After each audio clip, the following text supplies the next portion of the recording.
শুভ সকাল বন্ধুরা, সবাই কেমন আছেন? আশা করি সবাই ভালো আছেন। আমি দেবযানী আবার একটি নতুন ব্লগ নিয়ে চলে এসেছি দেবযানী ডেইলি রুটিনে। আজকে দিনটা হচ্ছে বৃহস্পতিবার।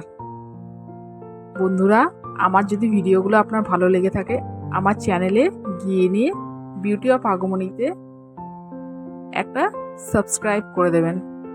দেখুন সকালবেলা ছেলেকে ছেড়ে আমি ছাদে চলে এসেছি। ছাদে এসে আপনাদের সাথে শেয়ার করলাম আমার ছোট্ট ঠাকুরঘরটা।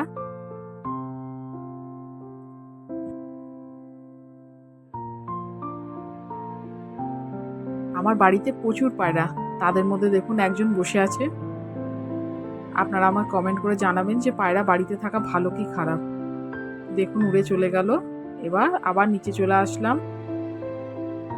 ডেলি রুটিন আমার গরম জল করা। গরম জল করে শাশুড়ি মায়ের হরলিক্সটা আর শ্বশুরমশাইয়ের চাটা আমি বসিয়ে দিলাম। চাটা দেখুন এখানে ফুটছে। চাটা ফুটুক ভালোভাবে, আমি ততক্ষণ আমার শাশুড়ি মায়ের হরলিক্সটা খুলে নিই। দেখুন চাটা এখানে হয়ে গেছে।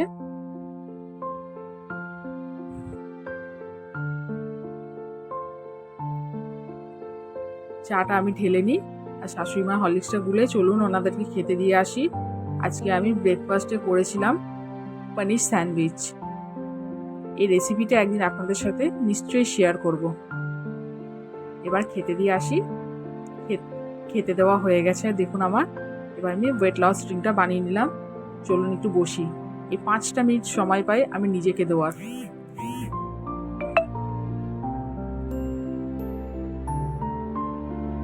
সারাদিন আর একটুও সময় পায় না। আপনাদেরকে দেখাই রূপের বাবা কি করছে। রূপের বাবা দেখুন ডিউটি থেকে চলে এসছে। ওর নাইটে ডিউটি ছিল, এসে অঘরে ঘুমাচ্ছে।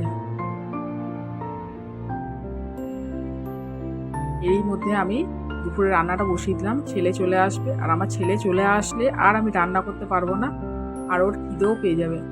সেই সকালবেলা স্কুলে যায় তো, আর চান করলে আমার ছেলে আবার থাকতে পারে না, ওর খিদে পেয়েই যায়। ওর দাদুর আর ওর বাবার একই নিয়ম। এটা করেছি আমি চাল কুমড়ো বড়ি দিয়ে ঘন্ট।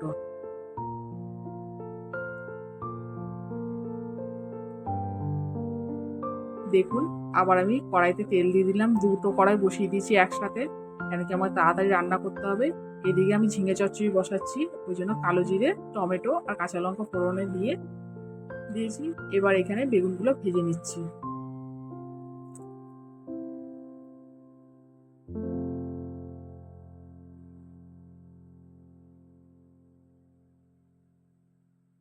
চলুন এখানে ঝিঙে আলুটা আমি দিয়ে দিলাম।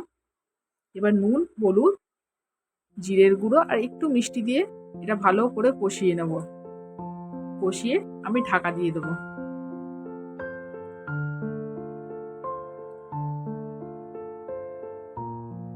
চলুন ভেতরে যাই। ইনি হচ্ছেন আমার বাবা। বাবা আমার সাথেই থাকে, কারণ আমার মা 3 বছর হলো আমাদেরকে ছেড়ে চলে গেছে, তাই বাবা আমার কাছেই থাকে। দেখুন ব্যালকনি থেকে আপনাদেরকে দেখাচ্ছি আকাশটা, দেখুন কিরকম মেঘে ঢাকা। দেখুন আমার ঝিঙে চচ্চড়িটা প্রায় হয়ে এসছে। আবার একটু ঢেকে দিই আমি। এই পাশে আমি বেগুনটা ভাজা হয়ে গেছে, উচ্ছেটা ভাজতে বসিয়ে দিয়েছি। আমার ঝিঙে চচ্চড়ি হয়ে গেছে। এবার তুলে নিয়ে চলুন। এর মধ্যেই দেখুন বন্ধুরা বৃষ্টিও শুরু হয়ে গেছে। চলুন একটু ব্যালকনি থেকে ঘুরে আসি। আপনারা বুঝতে পারছেন কিনা জানি না, দেখুন কিরকম মুষলধারে বৃষ্টি হচ্ছে। এরই মধ্যে আমার ছেলে চলে এসেছে বৃষ্টিতে ভিজে। বৃষ্টিতে ভিজতে এত ভালোবাসে, রেনকোট থাকা সত্ত্বেও পরবে না। অবশ্য আমরাও বলুন ছোটবেলায় ছাতা থাকা সত্ত্বেও আমরা ছাতা নিতাম না, সেই বৃষ্টিতে ভিজতাম। সেই জুতো খুলে বৃষ্টির জলে পা ডুবিয়ে আমরা আসতাম। দেখুন ছেলে চলে এসছে। এবার ওকে আমি বলছি চান করতে যেতে। এদিকে আমার রান্না হয়ে গেছে মাছের কালিয়া, ঝিঙে চচ্চড়ি, বেগুন ভাজা, উচ্ছে ভাজা আর চাল কুমড়োর ঘন্ট। এরই মধ্যে ছেলের বাবাও চলে এসছে। ও একটু ঘুম থেকে উঠে বেরিয়েছিল। চলুন এবার ওদেরকে খেতে দিয়ে দিই চট করে, তারপর অনেক কাজ আছে। ওদেরকে খেতে দিয়েছি, খেতে দিয়ে আমি জিমে চলে যাব এবার। দেখুন সব গুছিয়ে আমি জিমে চলে এসেছি। জিমে আমার আজকে চেস্ট ডে ছিল, চেস্টের ওয়ার্কআউটগুলো আমি করে নিচ্ছি। এত ওয়ার্কআউট করার পর বন্ধুরা আর খেতে ইচ্ছা করে না, কিন্তু খাবার দেখলে আর লোভ সামলাতেও পারি না। প্রত্যেক দিন ভাবি ডায়েট করব, ডায়েট আর করা হয় না আমার। একটু ডায়েট হয় আবার ঠিক ভেঙে যায়। চলুন, আমার ওয়ার্কআউট কমপ্লিট। আমার ছেলেকে ছেড়ে এসেছিলাম পড়তে, এবার জিম থেকে বেরিয়ে ওকে নিয়ে নেব। আমার ছেলেকে নিয়ে নিয়েছি। দেখুন এরই মধ্যে কিরকম মুষলধারে বৃষ্টি, প্রায় 2 ঘন্টা ধরে আমি আমার ছেলে দাঁড়িয়ে আছি বৃষ্টির মধ্যে, বৃষ্টি বন্ধই হচ্ছে না। বৃষ্টি মাথায় নিয়ে চলুন বাড়িতে চলে এসেছি। ওর বাবাকে খেতে দিয়ে দিয়েছি, ওর বাবা ডিউটি যাবে। তাহলে বন্ধুরা ব্লগটা এখানেই শেষ করলাম। সবাই সুস্থ থাকবেন, ভালো থাকবেন। আমার চ্যানেলটা একটা লাইক, কমেন্ট আর ফলো করুন।